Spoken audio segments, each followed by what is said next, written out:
Welcome to this explainer. Today, we're stepping away from those glossy, perfectly lit brochures and digging straight into the shadows.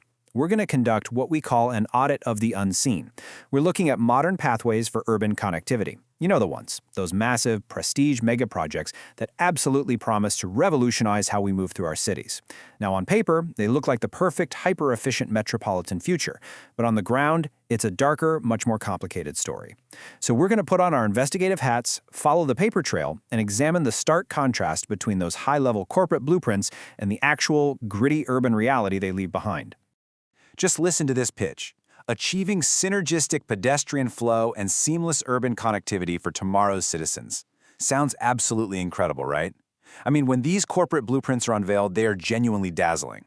You've got these utopic promises, gleaming scale models, and high-energy presentations promising a beautifully flowing city. The vision is sold as a total, absolute certainty.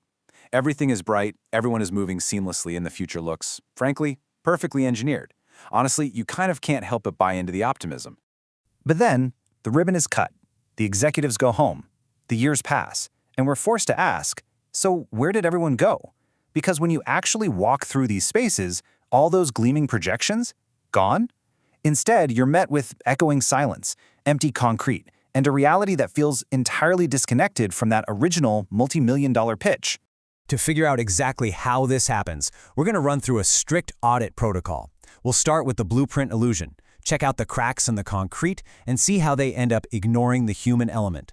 Then, we'll follow the missing money to finally calculate the true cost. Section 1. The Blueprint Illusion. Corporate Vision versus Urban Reality. Okay, let's dive into this. In the giddy initial stages of these mega projects, there's massive capital flowing and, frankly, a staggering amount of architectural hubris. Over $1 billion. That is often the baseline budget required literally just to break ground on a prestige urban connectivity project. It's a jarring figure. And to justify an investment of that size, you have to generate a dizzying amount of hype. The corporate planners and municipal backers have to convince everyone that this isn't just a walkway or a transit hub. No, it's an economic engine that's going to completely transform the fabric of the city. And they base that billion-dollar bet on a concept we're probably all intimately familiar with: induced demand. Municipal backers lean really hard on the theory that simply increasing the supply of connectivity infrastructure automatically generates more public usage. They essentially assume that, if you build it, they will come. The belief is that just pouring the concrete and opening the doors will magically draw massive, bustling crowds of citizens to fill up the space, completely independent of how people actually live and commute. Section 2. Cracks in the concrete. The desolate reality of completed megaprojects.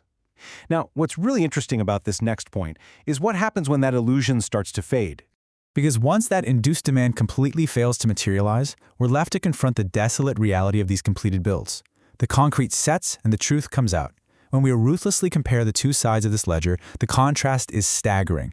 On one side, you have the corporate projection, a supposedly synergistic flow of 50,000 daily commuters. But on the other side, the cold, hard aftermath, desolate walkways with under 5,000 daily users. That is a massive systemic failure. We're talking about an absolute financial and logistical desolation on the ground, representing a 90% shortfall from what was originally promised. Section 3. Ignoring the human element. When blueprints forget the people. Take a second and think about the empty, sprawling infrastructure you might have noticed in your own city. Why was the end user so completely forgotten? How exactly does a miscalculation of that magnitude happen? Well, if we trace the paper trail, it generally follows 3 distinct steps. Step 1 is boardroom approval. These wildly ambitious projects are greenlit in a total vacuum, based almost entirely on spreadsheets and aesthetic ambition. Step 2 is design isolation. The architects and engineers design the pathways without ever once consulting actual human behavioral patterns or the local communities that will be impacted, which inevitably leads to Step 3, real-world disaster. The structure gets built, sure, but it doesn't organically connect to how humans actually move, live, and interact. This sociological gap is brilliantly and tragically illustrated by the use of hostile architecture. We see these elements everywhere now. Benches with center armrests, spiked windowsills, design choices deliberately created to restrict public behavior and repel certain demographics. It highlights a fascinating irony in modern urban planning. The exact same planners who promised seamless connectivity end up spending massive resources to police and restrict how the public actually uses the space. It totally confirms this massive disconnect between the corporate planning phase and real-world human sociology. Section 4. Following the missing money. The forensic financial audit. So the crucial point is, this disconnect isn't just a social problem. It is a massive financial black hole. Shifting into forensic accounting mode here, the trajectory is incredibly grim. We start up high with that sky-high initial investment, the billions spent just to build the dream. But then, plummeting public usage. As we saw earlier, the crowds just never show up, and that leads directly into a severe, crippling negative return on investment. The day-to-day maintenance costs, the security, the basic upkeep, all of that remains, but the economic benefits evaporate entirely, leaving cities completely holding the bag.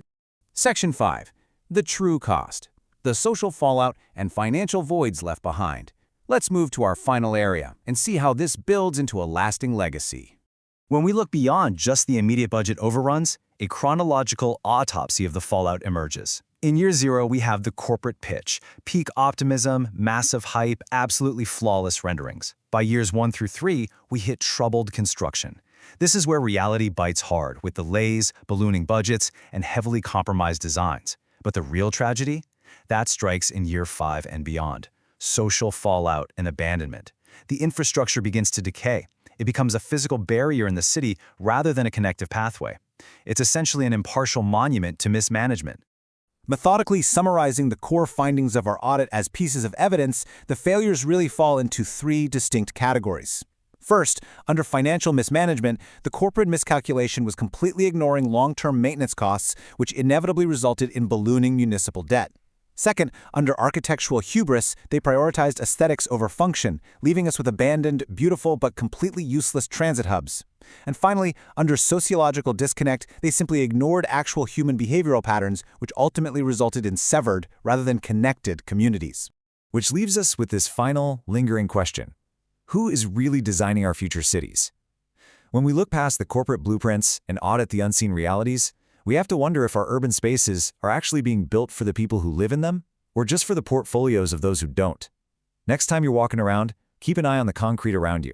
You might just start seeing the unseen. Thank you for joining me on this explainer.